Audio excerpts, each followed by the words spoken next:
3905 LLI bus. Kalaykan LRT Buendia mga kaibigan. Ito na. Happy Sabbath po mga kaibigan. Yo, what's up? Happy Sabbath sa inyong lahat. Welcome to mga kaibigan. Ako pala, Joy Ann Montilla. Muling nagbabalik dito sa LRT Buendia. Mas malapit naman sa mga terminal. Siyempre, malapit naman ang terminal ng Jackliner and of course, Pasay English Church at saka McDo. Don't forget, kain muna kayo ng Chicken McDo. At siyempre, ang magiging latest MN addition to the McDo family, SB19. Yan mga kaibigan po. Siyempre, 102. Okay mga kaibigan. Okay mga kaibigan po, 107 years na po ang Pasay Adventist Church. Gaya ng sabi ko, dito po nagsesermon ng main worship service ang aking lolong pastor, Pastor Juan Yoban mga kaibigan. Mga kaibigan po, andito po tayo sa Pasay English Church. Bago yan, simba muna tayo bago tayo makapunta sa World Food Expo. Yeehaw! Dito po will be Alagang Jack, alam na this, proud to be Adventist. Yeehaw! Welcome to Pasay Adventist Church.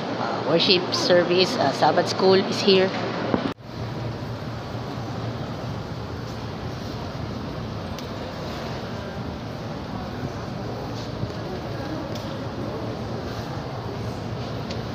Happy Sabbath, Alagang Jack, alam na this. That didn't sound very convincing. Are you happy to be here today? Yes. Now the hope that God gives is often described as a profound and sustaining force. For many people, it is a source of strength and encouragement in challenging times. This hope is seen as a reminder that there's a larger purpose and that, despite current difficulties, there's a promise of redemption and revival.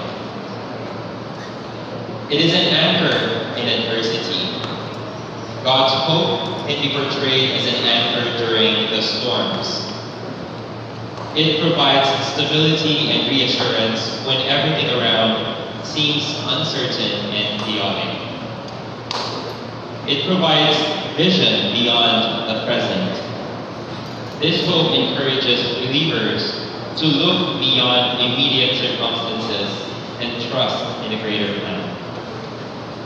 It inspires a vision of a better future, even when present situations are discouraging.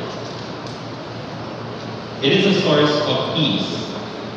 The hope that comes from God brings a deep sense of peace, surpassing understanding.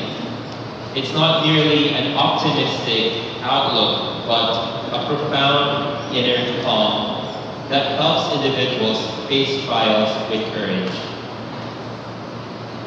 It provides motivation for change.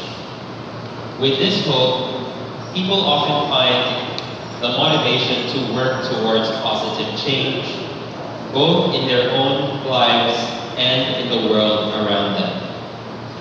It can inspire acts of compassion and a commitment to make a difference. It strengthens community and provides support. Belief in God's hope often strengthens community bonds as people come together to support each other and share in this hope. It can create a sense of solidarity and mutual encouragement. In summary, the hope that God gives is more than just a fleeting feeling. It is a deep-seated conviction that shapes how people face life's challenges and find meaning in their journey. Today, we will learn more about such hope through the experience of one of our brothers here in church. May we be inspired with the testimony Elder Sunny Mila has to share and continue to hope in the Lord. Jackliner Bus 88136 sa labas ng World Food Expo. Hello mga kaibigan.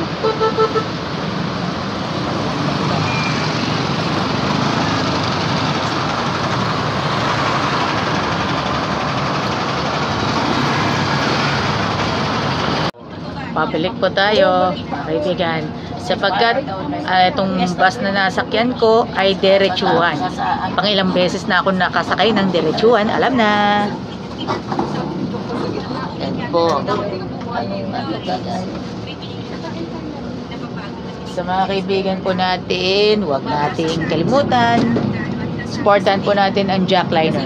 Mga kaibigan, supportan natin Jackliner Group. Mga kaibigan, yes.